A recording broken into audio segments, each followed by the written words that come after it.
Okay, I just got back from the doctor's office, both his office, and I went for a quick bite of lunch because I was really starved. There was a lot to take in. First of all, let me say that I absolutely loved him. He was exactly what I expected that he would be. He looks exactly as he did in that video, and he was a font of information. The first thing he did was he kind of looked over the file and he said to me, it's very clear what the course is on this.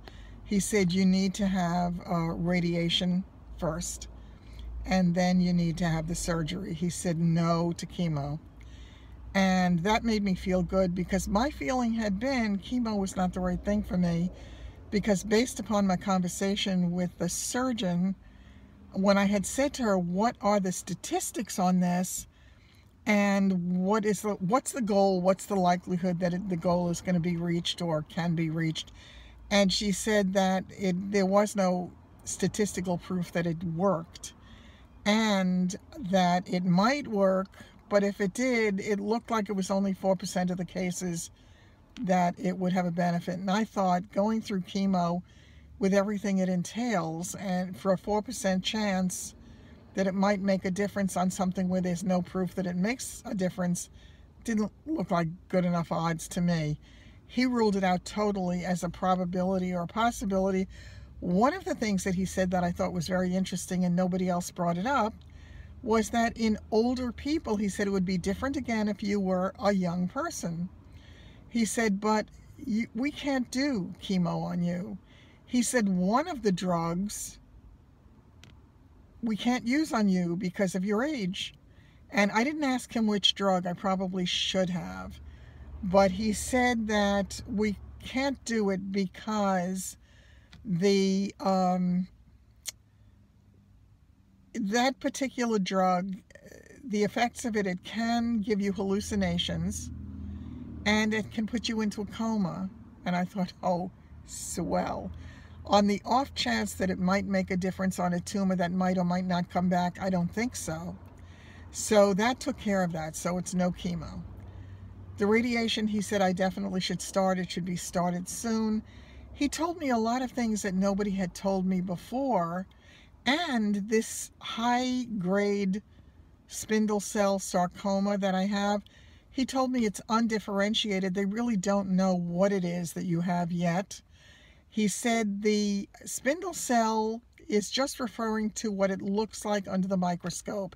It has nothing to do with the type of sarcoma. And I said, nobody told me that before. Another thing he said was that usually when they do a biopsy, they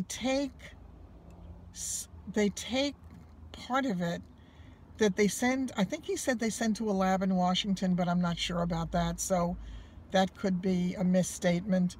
But they send it out for testing, molecular testing, that's what it was. And he said then they should have a more definitive idea of what it is that you're dealing with. And I said, well, how long does that test take? He said, typically about a month. Now that was interesting because my test was done on March 16th. So that would mean that pretty soon they might have the results of that test. So I need to see what the molecular test reveals. But they did send it out for that, and I didn't know that, so I'll find out more. I asked him what the likelihood was, the 5-year survival rate, and he said to me that he doesn't know because they don't know what I have yet. And he said, and I said, listen, I said the goal is for me to come back to have as normal a life as I possibly can. I said, I'm going through all of this. It's something I have to face, but I would like to think at the other end of this long tunnel that I have to go through, that there's something really wonderful at the other side, that there is a possibility that this thing will be gone and that I can live a pretty decent life. He did say that, again, depending upon which type of sarcoma it turns out to be, that the life expectancy could be different, whatever. I'm going to assume it's the best possible case scenario. And I'm going to continue to work on myself, and I'm going to work on doing my part to get rid of the thought patterns that created this in the first place. So that's my homework. I'm going to be working on that. I need to get the radiation oncologist in the mix to get this thing started and to make something happen. But it's likely to be, it can be as much as 12 weeks from now before I have the surgery. I'm moving this because I'm holding it in a funny position and it hurts. So it's going to be a while. Typically it takes a week or two to get everything set up. Then they have to, I gather the first meeting with me to go over everything, it takes quite a while because they have to make a model or something of my body so that they can put me in exactly the right position so that I'm in the same position every single time to get the radiation exactly where they need it. And one of the things that he told me was, depending upon if it hits, and he said it's bound to hit some healthy tissue because they want to not only kill the cells in the tumor, but any cells that might be outside of the tumor, around the tumor, that are not seen at this point and haven't created anything.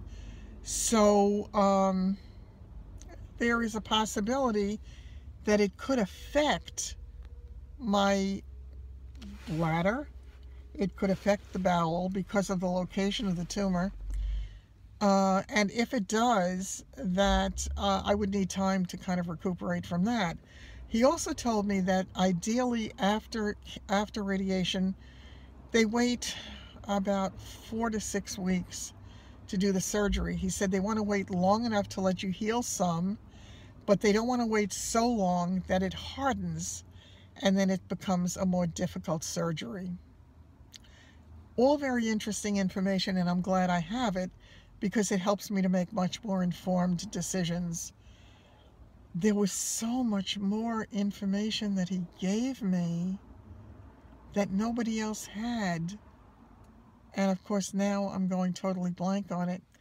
I'm going to try to finish this when I get home, and hopefully anything that I missed here I will remember again, if in fact I do, and I can tell you the rest of the things. So I asked him if he was going to be part of my team. He said his function really is going to be more in the more distant future because they need to do what they're doing now. He said my case is very straightforward and this is what needs to be done, and that his function would be later on in the monitoring stage. And he said I would have to get CAT scans of the chest, abdomen, and pelvis several times a year. So that's where it stands at this point. I know there was other information he gave me that I found fascinating, and of course I offloaded that information to a friend of mine, so I guess my brain didn't have to store it anymore. So that's all I can recall at this precise moment. But once again, anything else I think of, I will come back and tell you before I wrap this thing up. All in all, it was a very, very worthwhile meeting. He was such a real person. Even the way he grabbed my hand at the end, he didn't do it in the perfunctory manner that a lot of people do when they shake your hand and kind of wish that they might have a hand sanitizer on. He actually did it as if he was seeing me as a person. I also said to him at one point, because I said I'm looking for some kind of life of function and value when this is all over, because I said I'm not like most old broads. I'm really not. And that's, Kathy was there with me, and Kathy said, no, she's very, very vibrant. And I said, I'm a real estate broker, I'm a stager. I'm out there going up and down stairs and staging houses and doing all of the things that I need to do to get them ready. And I want to have a productive life at the end of this.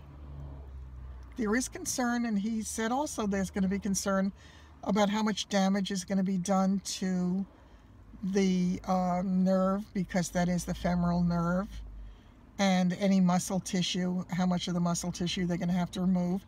And he said to me they do take a margin around it to make sure that any cells that were there, that they can get out, and they're not just taking it out and leaving you cells that are like orphan cells, he didn't use that word, that sit there and just wait to take up residence again. So once again, that's my story as of this moment. Hopefully I'll have more of it when I come back. See you soon. Wanted to make sure I updated you though. Take care. I'm going to shake the hell out of this thing now.